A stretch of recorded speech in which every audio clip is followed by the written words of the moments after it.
In Baldur's Gate 3, our main character Tav speaks many times during gameplay, but in cutscenes this is extremely rare. There are only a few instances where Tav actually speaks during a cutscene, and it feels amazing when that happens. For example, when you first arrive in the Shadow-Cursed Lands through Greenforge, Tav speaks under a specific condition. Your Tav must be either a drow or dweger. In these two cases, Tav shares their first impression of the Shadow-Cursed Lands. Let me show you.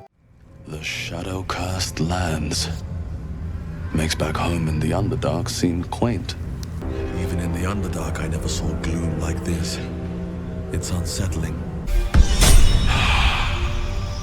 By this time, most of you already know that in the Goblin camp you can poison the boost tab, which will trigger a new cutscene showing the goblins drinking. When they do, many of them will die. After that, a goblin tracker will accuse you of the poisoning. In this case, you will have to pass a dialogue check to avoid an inevitable conflict. However, if you are playing as a drow, you will get a special dialogue option that lets you justify the act in an extremely insulting manner.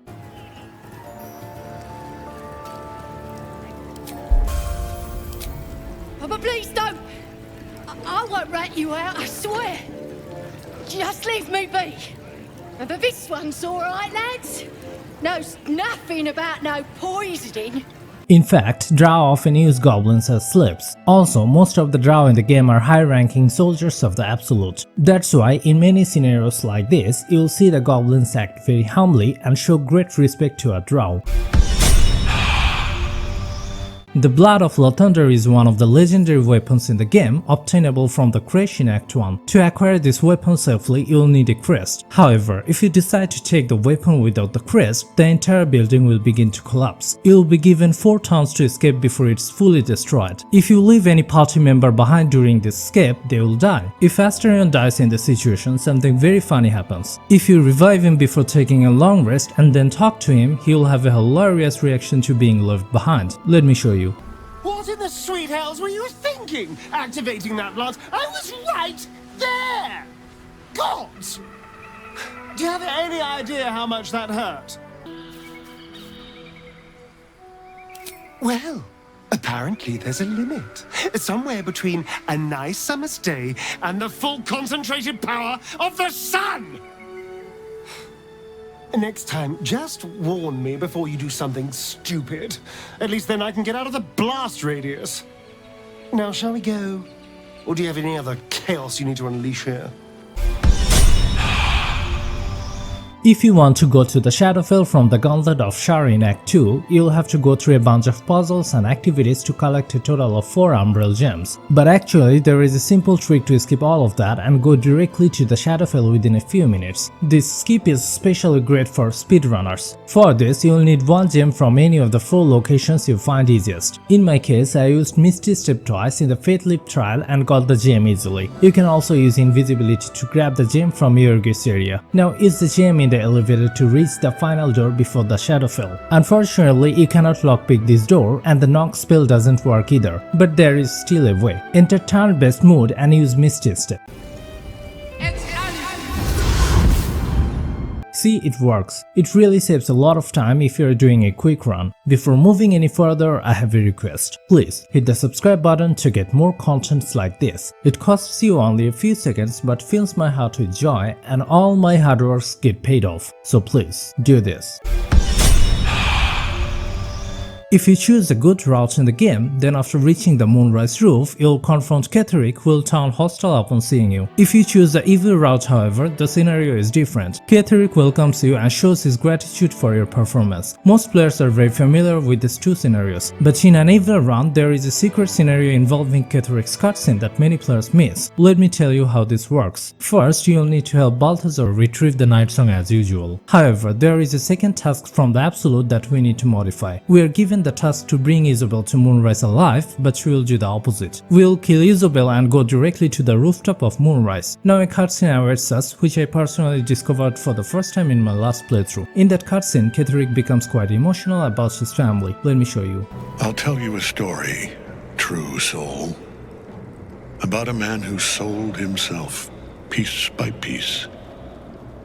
He had everything. A wonderful wife, a brilliant daughter. They lived not far from here. His wife died too young. Grief tore through their home like a thief, snatching away the scent of her hair, the rustle of her skirts. But the man did not break. He could not break. His daughter needed him whole, after all. She grew up, grew strong, challenged him, filled his heart with such joy it supplanted all sorrow. When she was killed, the man, he tried to remain whole. But it wasn't possible. Do you understand? Everything I've done, everything I have built, has been to give Isabel that chance. And you, true soul, you have squandered it. I have no mercy left in me. But it is for the Absolute to decide your fate. Kneel at the altar. Now. In the Drow Trader's room in Moonrise Towers, you'll find an Absolutist Pilgrim named Sol. If you talk to him, you'll see that he is already deeply devoted to the Absolute. She sees everything we are. Do you understand? There is no hiding from her. There's eyes in the dark, in the walls. Please, stop looking at me. Please. But I was curious to know what his actual role is in the game. I hadn't seen him anywhere else except that room until my last playthrough. Actually, you can encounter him again on the rooftop of Moonrise Towers under specific conditions. To do this, you need to choose the evil path in the main story. Bring the Night Song and Isabel back to Moonrise, then head to the rooftop. There you'll meet Sol for the second time, and this time you'll get different dialogues from him. You brought her, the Moon Witch. She is pleased. Do you see it in her eyes? The Absolute will eat this cleric's light. But it won't be enough. Not nearly enough. However, I was hoping to see him again after defeating CLERIC in the Mind Flayer colony. I killed CLERIC and returned to the rooftop of Moonrise, but unfortunately Sol was no longer there. You can rescue Volo from the Goblin camp in Act 1. Once rescued, he will come to your camp where you can talk to him. If you accept his help for the eye surgery, he will leave your camp afterwards. Since most of the players use the eye surgery buff, by the time they celebrate the camp party, Volo leaves their camp. In an evil playthrough, if you don't go through with the surgery and initiate the camp party with the goblins, Volo will still be there and will have a lot of unique dialogues regarding your actions in the grove. Through those dialogues, you can persuade him to give you his notebook. After receiving the book, if you read it, any party member with a sage background will gain an inspiration point. Did you know that you can kill withers in early Act 3? Do you know what happens later in the game if you do? I was especially curious about the game's ending with the withers, so I tried it to see what would happen. I have shown this along with some other rare secrets in this video. You can watch it by clicking here. Visit my channel to get more Baldur's Gate 3 videos like this. Subscribe if you like. Till then, have a nice day. Goodbye.